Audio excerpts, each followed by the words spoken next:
Rashab's mother had a dream. Okay? She had a dream.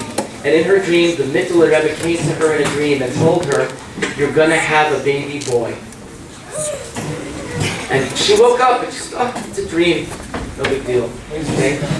And then, either the next night or a few nights later, she had a dream again. And this time the Mittel Rebbe and the Alter Rebbe came to her and told her, you're going to have a baby boy. And you should name him Dover. You should name him after the Mittel Rebbe. And she heard this again in her dream, and then they gave her a bracha that she's going to have a baby, and they gave her a whole bracha, and she said, Amen. And even though she was sleeping and she was dreaming, she said Amen out loud, like in her sleep. She sleep talked. She said Amen. And when her husband, the Rebbe Marash, heard her say Amen, he woke up. He said, what happened? Why are you saying Amen in the middle of the night? So she told him about the two dreams that she had. So he said, it's not just a dream. When you have a dream of a Rebbe like that, it's not just a dream. It's something very special, very important. And it means that something is going to happen. And of course, she did then have a baby boy. And she did name him after Dover, but also after two people. So she named him Shol Dover, and that was the Rebbe Rashab. Now when the Rebbe Rashab was a little boy, he had a brother. Good? Okay, then I can leave. He had a brother. Okay? His brother was known as Rashab, and him and his brother were playing. Now, their father was a Rebbe. So the Rebbe's children, you know what game they used to play? They didn't always go outside and play baseball. They played Rebbe and Chassid. That was the game they used to play. They played Rebbe and Chassid because that's what they always saw. So one day they were playing, and his older brother, the Rashab, was the Rebbe. He was going to be the Rebbe, and the Rebbe Rashab, and the little boy was going to be the Chassid. So he was the Chassid, so he walked in, and he went to speak to the Rebbe. They had a whole conversation, and then after the whole conversation, he came and he gave his note, his zettel, and he said, Rebbe, and he explained, I did something wrong, I did a sin, I did an avera, and I feel terrible, and I'm coming to you, what should I do to fix it? I need a tikkun, I need to fix it. And so, the Razah, his older brother who was pretending to be the Rebbe, said, well, here's what you need to do, and he told him to learn a little bit of Tanya, and he has to daven with more Kavana, daven ba'aveda, and he told him all the things that he needs to do. And then when he finished telling him, the Rebbe Rashab got upset, and he said, you're no Rebbe, you're not playing the game right, you're not a Rebbe. He said, why not? What did I do wrong? He said, when a Rebbe hears that a Chassid is suffering, when a Rebbe hears that a Chassid did something wrong and wants to be better, the first thing the Rebbe has to do is he gives a krechts, he gives an oi. You didn't say oi. You just gave me an answer, but you didn't feel what I felt. You're no Rebbe. That's what he said to his brother. Anyway, when he was 22 years old, when the Rebbe Rashab was 22 years old, his father passed away, and even though he was the younger brother, he became the Rebbe. He became the Rebbe at the young age of 22. And they were living in Russia, and things were not easy in Russia. And it happened one time that the king of Russia, who was known as the Tsar, the king of Russia came up with a new idea. And in this new idea, children and Bachrim weren't going to be allowed to learn Torah very much. They were going to say, only you could learn a little bit, you have to learn other stuff, and it was going to be very, very bad for learning. And it wasn't just for the Lubavitcher Chassidim, it was for all of the Yidden living in Russia. And all of the big rabbis of Russia, all of the Gedolim got together to have a big convention to decide what can we do to stop this. And many, many, many big rabbis, big tzaddikim all sat together. And each one stood up to try and do something. And they were people representing the government too, and they hoped to convince them. And one by one, each one spoke, until finally the last one to speak was the Rebbe Rashab. And most of the rabbis, they got up and they spoke with respect, and they tried to say, well, we'll give in a little bit. And then it was the Rebbe Rashab stood up to speak, and the Rebbe Rashab stood up to speak, and he spoke loud, and he spoke strong, and he yelled, and he screamed, and he said, it can't be, we can't let it. And everybody was getting nervous. The people in the government, they're going to get upset at you. And finally, one of the government officials warned him. They said, you better stop, or we're gonna arrest you. He didn't stop. He kept on yelling and screaming, you have to change it, you have to change it. And after the whole meeting, the government did not agree, at that time at least, they did not agree to change the law. And then everybody got ready to go, and I think they were getting ready to daven mincha, to daven ma'ariv, and they were looking for the Rebbe Rashab. Where is he? He wasn't there. And they went to find him. And they went to his room. And outside his room, they heard he was crying. He was crying and crying. And finally, someone came in. I don't remember who it was. Maybe it was Chavetz Chaim or Chaim Brisker. Chaim Brisker, a big Gadol Yisrael. He came and he said, "What is it? Why are you crying?" And he explained, "Look what's happening. This law is going into effect. We couldn't stop it." So he said, "But we tried. We did everything we could. We tried so hard." And the Rebbe Rashab said, "Yes, we tried, but we didn't succeed. We didn't accomplish, and it's just not good enough." And all the other big Rabbanim and all the other tzaddikim said, "At least we tried." The Rebbe Rashab said, "Not good enough. When it comes to teaching Jewish children, and when it comes to helping another Jew, trying is nice, but you have to actually accomplish. You have to actually do it." Anyway, eventually, things got even worse because there was a big revolution in Russia, and the people that took over were even worse than the king, than the Tsar of Russia. And it was so bad that they made a thing. They decided that the Rebbe Rashab is not going to have farbrengens anymore. No more farbrengens, because if more than 3 people came to a house at the same time, they would all be arrested. No more farbrengens. And he's going to continue to say chassidus, to say Maimorim, but he's only going to say his Maimorim to a few people. They'll have to secretly teach to a few people. And right after that, it was Purim. And Purim came, and everybody wanted to go farbrengen with the Rebbe Rashab. So each person said, "You know what? I know he's only supposed to have a few people. I'll be one of the few people. I'm going to go." But then the next guy said, "Just I'm going to go." And the next guy said, "Just I'm going to go." And slowly but surely, hundreds of people came, which was very dangerous because they could all get arrested. Even the Rebbe could get arrested. And they all came to the house. And the Rebbe started to farbrengen. It was about 6:30 at night. The Rebbe started to farbrengen. And people were very nervous. They started to sing Nigunim. And the Rebbe Rashab's son, his only son, who was the Friediger Rebbe, told people, "Shh, sing quietly, sing quietly." And the Rebbe Rashab said, "Don't worry about it. Nothing's going to happen to us for being b'simcha on Purim. Don't worry about it. We can sing as much as we want." And even though it was illegal, and the government wanted to stop it, there were police everywhere, they sat by a farbrengen, and they sang, and they danced, and they sang, and they said l'chaim, and they sang. And it was very, very nice, and the Rebbe kept speaking, "Don't worry about it, don't worry about it." And then, at 10 o'clock at night, even though there was a law, you had to be home by 9, at 10 o'clock at night, the police came. And they came, and they wanted to check people's passports. So, one of the people who opened the door said, "The Rebbe can't come now, he is busy. Come back later." And they said, "Okay. Okay," which they never used to say okay, but they said okay, and they left. Now everybody thought, okay, good, the Rebbe, they'll come back later, the whole farbrengen will be over. But at 1 o'clock in the morning, the farbrengen was still going. And the Rebbe was saying Maimorim, and people were saying l'chaim, and the Rebbe didn't just say, they said l'chaim, the Rebbe said, "No, l'chaim livracha," not just l'chaim, but we have to not just live, we have to live, and we have to do good things, and we have to bring brachas, and we have to do everything the best. And then at 1 in the morning, they came again. And they walked in, and they saw farbrengen, hundreds of people, and they saw that they were drinking mashka, which they weren't allowed to do then either. And they saw that the Rebbe was collecting tzedakah to use for more things to teach Jewish children. All of that was illegal. And they stood there, and the Friediger Rebbe saw them looking, and he went to go cover the mashka, to go cover the plate that had the money, and the Rebbe Rashab said, no, it's okay. We don't have to do it in secret. Nothing's going to happen. They can't do anything. They're nothing. They're nothing. They didn't cover it. And they stood there and they watched this farbrengen for a long time, but they didn't interrupt the farbrengen.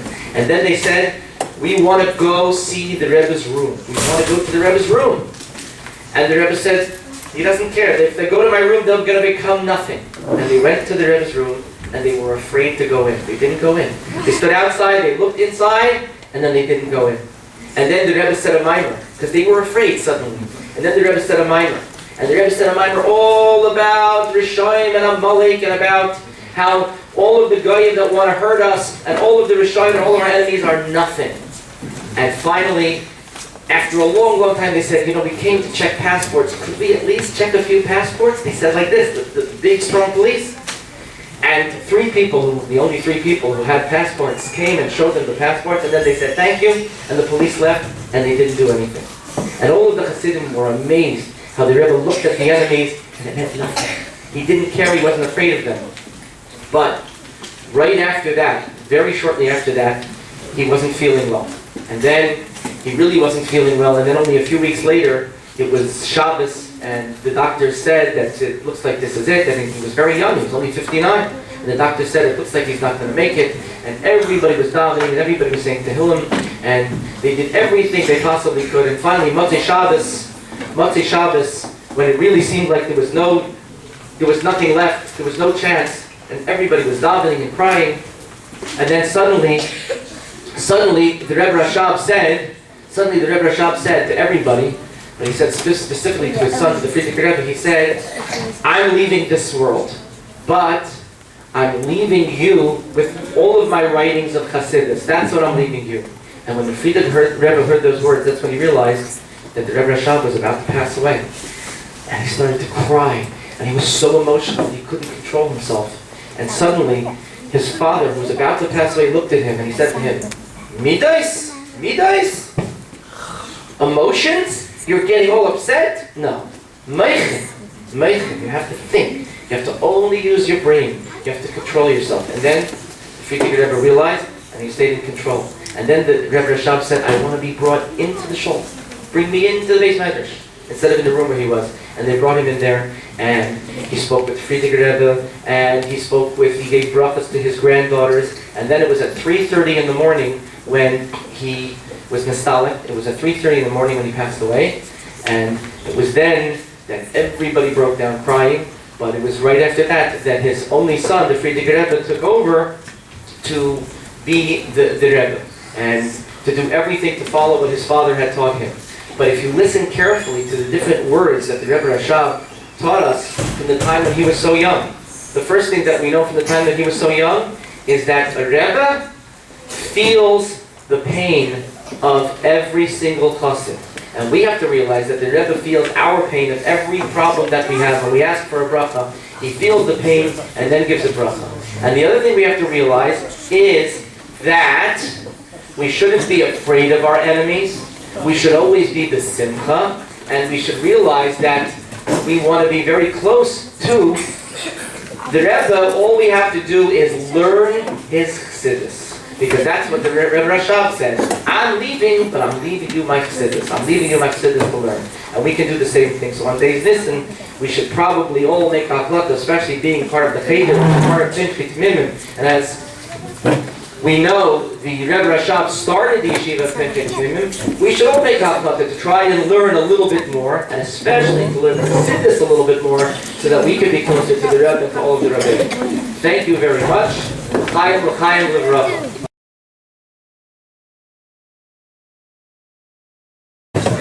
Obviously, today in Beis Nissan, the Yartzeit of the Rebbe Rashab, it's most appropriate for us to bring a little bit, spend some time together in honor of the day. And when it comes to the Rebbe Rashab and his connection to talmidim in a Lubavitch yeshiva, obviously there is an extra significance, as we know that the formal organization of a Lubavitch yeshiva system was established by the Rebbe Rashab. So our students in Cheder, associated with talmidim, that conducts itself hopefully in the spirit of the yeshiva, the way Rebbe Rashab envisioned that his students should grow to be those that are at the forefront to greet Mashiach and to lead the world and prepare them for the coming of Mashiach. It's even more appropriate for us to spend this time, quality time, although minimal in minutes, but in its quality, it can be very, very, very beneficial if you focus and utilize the time well. Therefore, I ask you to give your dalicheres and your attention.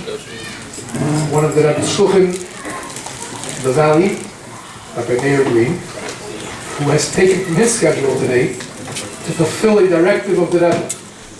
The Rebbe, many a year, on Chav Cheshvan and on Beis Nissan, at the Fabrengens, would encourage alumni, those who used to learn in the yeshiva talmidim, to come and step foot into a Talmid Chacham branch, the Yeshiva of Talmid Chacham, and spend time on a day like Chav Cheshvan, the Rebbe Rashab's birthday, or Beis Nissan, the Rebbe Rashab's Yartzeit, learning and farbrengen in the walls of a Talmid Chacham. So Rabbi Greene has honored us by choosing to do so today here at Cheder. And we ask you to give your derechets and your attention so that we can farbrengen for these 20 minutes or so in an appropriate fashion in honor of the Rebbe Rashab and in honor of Beis Nissan.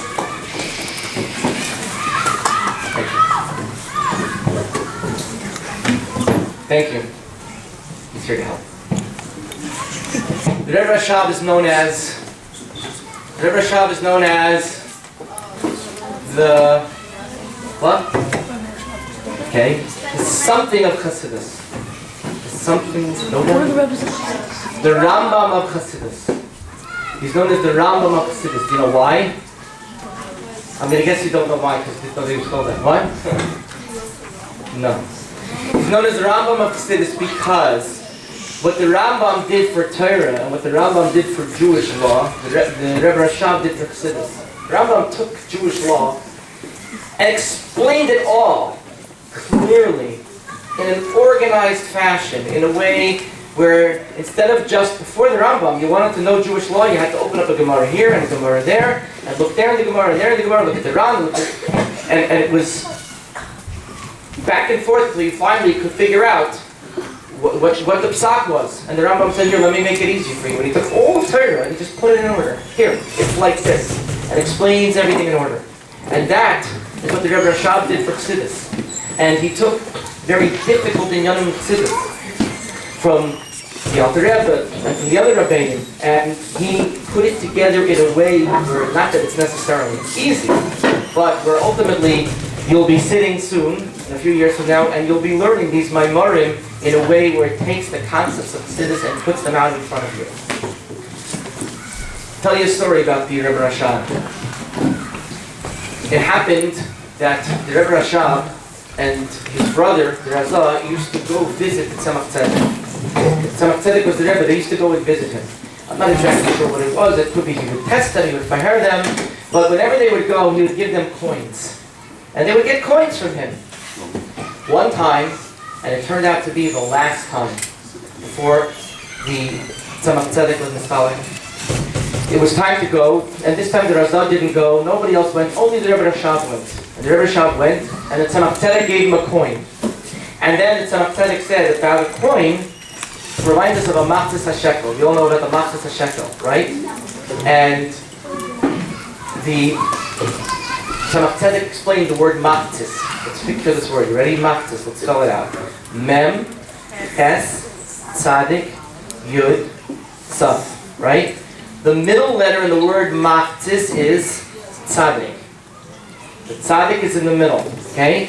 Now, if you look just to the right of the Tzadik, you see my board right over here? Okay? Mem, Ches, Tzadik, Yud, Tzaf. Here's the Tzadik.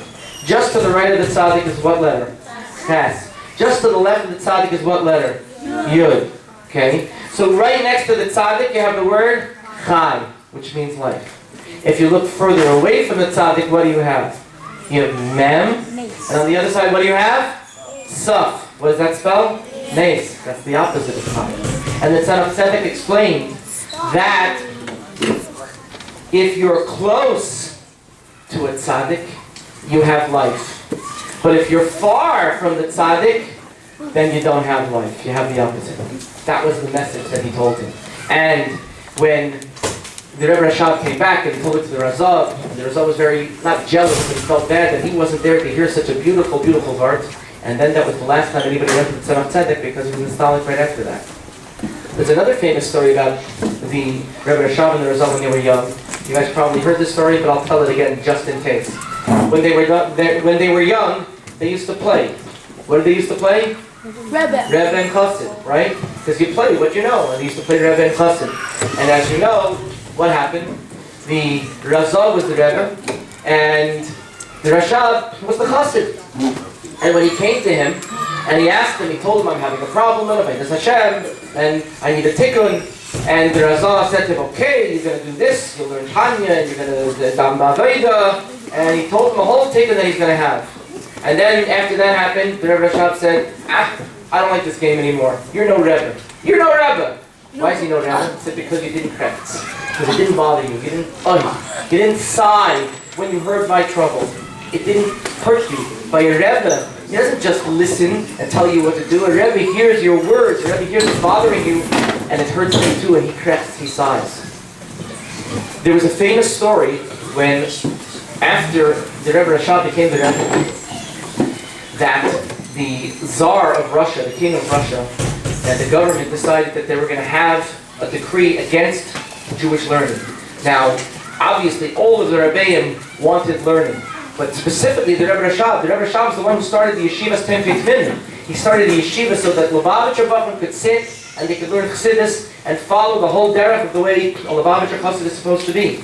And imagine how much it hurt him to know that they're now going to limit how much Bachman can learn, how much children can learn. And it was going to affect every yeshiva, it was going to affect every Jewish person. So all of the Gedolei Yisrael got together. All of the greatest rabbis, the great tzaddikim of the times all came together to meet with the government and to do something to convince them to stop this decree.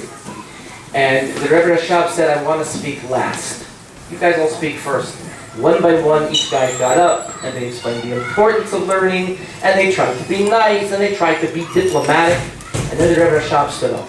And the Rebbe Rashab stood up and he spoke strong.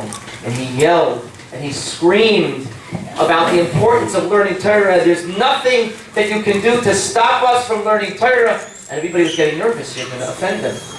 And then the government official said to him, if you don't stop now, we're going to arrest you. We're going to arrest you. And he said, I don't care. And he kept on going, and he kept on yelling, and he kept on screaming and speaking with fire. And in the end, they put him under house arrest. They actually held on to him and said, you're stuck here. And he didn't care. With Mesiras Nefesh, he stood there fighting so that there should be Torah and mitzvahs. And that Bachrim and children should be able to learn Torah. After it was all over, everybody got together to daven mincha. And Rebbe Rashab wasn't there. And they were looking, where is he? They don't want to start without him. And I believe it was Rabbi Brisker who went to go find him. And when he went to go find him, he saw the Rebbe Rashab was sitting and he was crying and crying and crying in tears. He said to him, what's going on? Why are you crying like this? And he said, we didn't accomplish. They didn't listen to us. The decree is still in place. So he said, well, what do you want? We tried. We all tried our best. We really gave it our best shot. And the Rebbe Rashab said, but that's not good enough. Trying is nice. But when it comes to these types of inyan, when it comes to something like the study of Torah for Bachrim, for children, for Chassidim, we didn't succeed. We didn't succeed. We have nothing to be happy about. We needed to succeed. And that message is a message for all of us. That, yes, you have to try very hard. But sometimes, you don't only have to try very hard, you also have to succeed. When it comes to Avodas Hashem, and when it comes to things where another Jew is involved, we have to go and try, and we have to actually do. On the last Purim, before Rebbe Rashab's Histalchus, it was a very bad time in Russia. He wasn't living anymore in Lubavitch. 5 years earlier, the Rebbe had moved to Rostov, and there in Rostov, the Soviets, you've heard of the communists had taken over, and they had rules, and you weren't allowed to have fabrengens. You weren't allowed to get together. Not more than 3 people were allowed to get together in a house. That was considered otherwise a meeting, a revolution, and we're going to arrest you for being traitors. I mean, it was crazy. And it's not like, okay, no big deal. Chassidim were arrested. Chassidim were executed. They were killed. A lot of them. It was a terrible, terrible time. The Rebbe Rashab told his son, who became the Friedricher Rebbe, it's about to get very, very bad. The words used were dark clouds are coming over Russia. And it did. It got very bad. And Chassidim were arrested. They spent years in prison. Many of them were executed. It was a terrible time. And it was Purim. And the Rebbe Rashab was not fabrengen anymore. No more fabrengens. It was too dangerous. He would say a minor only for a few people. But slowly but surely, people started to show up to the Rebbe Rashab's house for a fabrengen for Purim. Because everyone said, I know he's not fabrengen, only for a few people. Just me. Just I'm going to go. And then he said, just I'm going to go. And then just he went, and him, and him. A couple hundred people came and showed up to the Rebbe's house for a fabrengen. And the Friedricher Rebbe was very nervous. We're going to get caught, someone's going to get arrested. And they were singing Nigunim, and at the beginning it was very quiet, everything was very quiet, and then the Rebbe Rashab started to say l'chaim, and then the Chassidim started to say l'chaim. And then the Rebbe Rashab gave money and said, go buy more mashka. And then they started to sing, and they started to sing louder and louder. And the Frierdiker Rebbe said, no, shh, we don't want anyone outside to hear what's going on. And the Rebbe Rashab said, don't worry about it. Don't worry about it. They had just had a bad situation at Simchas Torah, where they were rejoicing at Simchas Torah, and the police came, and it went very bad at first, but you know what happened in the end? All the charges were dropped. And the Rebbe Rashab said, don't worry, nothing happened then, and nothing is going to happen now. Even though the laws are terrible, no one is going to get hurt from celebrating on Purim. And they sang, and they fabrayed, and it was fantastic. And there was a curfew, 9 o'clock, you must be at home. Anybody on the streets after 9 o'clock could be arrested. And it was 10 o'clock. And there everybody was, sitting in fabraying. And then the government inspectors came to the house. This was Russia. To the house, inspectors came. They want to inspect people's passports, and if they see this fabraying going on, everybody could be arrested. People could be killed right there. And the person who answered the door said, oh, the Rebbe is not available now, maybe come back later. Sound familiar? But this was Russia. This was the Soviet Union. You know what the inspector said? He said, okay. And they left. The inspectors left. They said, we'll come back later. In the meantime, Baruch Hashem, so what happened? Instead of ending the fabraying continued. Rebbe Rashab said, don't worry, and he continued, and he said, Maimarim, and they danced, and they said, L'chaim, and that's when he said, they said L'chaim, and he said, L'chaim L'bracha. Not just enough to be L'chaim, we don't just live, we live and we produce. L'chaim L'bracha, everything that we do has to be for brachas. And that's what he said. And they continued the fabraying. And about 1 in the morning, 2 in the morning, they came back. And the fabraying was still going on. They walked in, and they saw it. And they said, what's going on over here? Everything that was going on was illegal, all of it.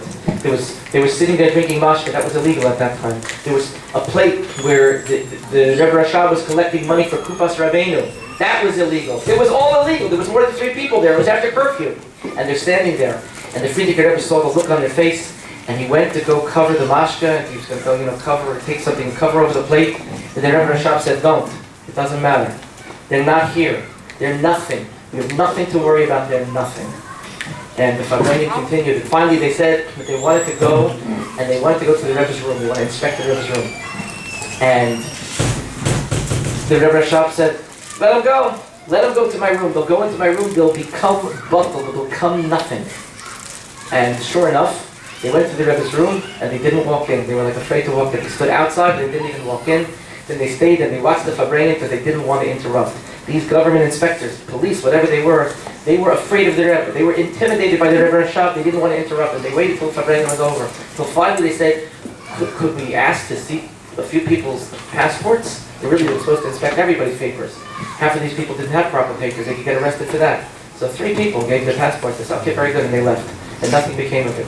And in fact, it was then that the Rebbe said, the Rebbe Rashab said, the Maimer, what is it, Berishas Goyim Amalek? What? Berishas Goyim Amalek, okay? And it was all about how Amalek is the head of everything when it comes to evil, and that's what he said about them, and how ultimately evil and the enemies of the Jewish people are nothing in front of the Yid. And you know, at that time, Chassidim thought, wow, this is amazing, everything's going to change. But it wasn't. He had already said before, dark clouds were coming, and they were. He had already done before, people didn't even realize that he had already sat down and written his tzavah. He already wrote his will. Because even though he was only 59 years old, they didn't realize at the time that he gave many hints to the fact that this was the end for him. Right after that, he became ill, he became sick, and within a week or 2, it was the Shabbos of Parshas Vayikra, I think it was, just like this past Shabbos, Parshas Vayikra, and exactly the same Kriyas as now, Shabbos Parshas Vayikra, Rosh Chodesh Nisan. And he was very, very sick, and the doctors were there, and they were giving no hope, and people were saying Tillim, and there's a whole diary of exactly what took place over there. There's a chassid, Rabbi Rifkin, who was there throughout the entire time, and he wrote everything down. They even added a name to the Rebbe Rashab, they added the name Chaim, they made a Bezdin, and people came to give years of their life, officially in front of the Bezdin, to say, I will give my life that the Rebbe should continue to live. And they only allowed people to give, I think, 6 months of their lives, slowly but surely. And then even the Rebbetzin came, and she said she wants to give 2 years of her life that her husband should live in front of a Bezdin, and the Bezdin didn't allow it. Whatever the case was, Motzei Shabbos, things went even worse, and they realized that this was the end, until suddenly the Rebbe Rashab spoke out in a clear voice. And he basically said, I'm leaving you. I'm going to Shamayim. But I'm leaving with you my writings. I'm leaving with you my words of Chassidus. And there's many Maimarim of the Rebbe Rashab. That's what I'm leaving with you. When the Frierdiker Rebbe heard this, he realized that this is it. Till now he had hope. Now he realized this is it, that his father is dying right then. And he was overcome with emotion. And he was crying and he was overcome with emotion. And his father looked at him and he said to him, Midas, this is it? Emotion? No. Menachem, you have to have intellect. You have to control your emotions now. And so he did. And then the Rebbe Rashab called in his granddaughters and he spoke with them and gave a bracha to each of them. The Rashab, which was going to be his son-in-law, which was going to be the Frierdiker Rebbe's son-in-law, was called in also and was given a bracha. And then at 3:30 in the morning is when he was nostalgic.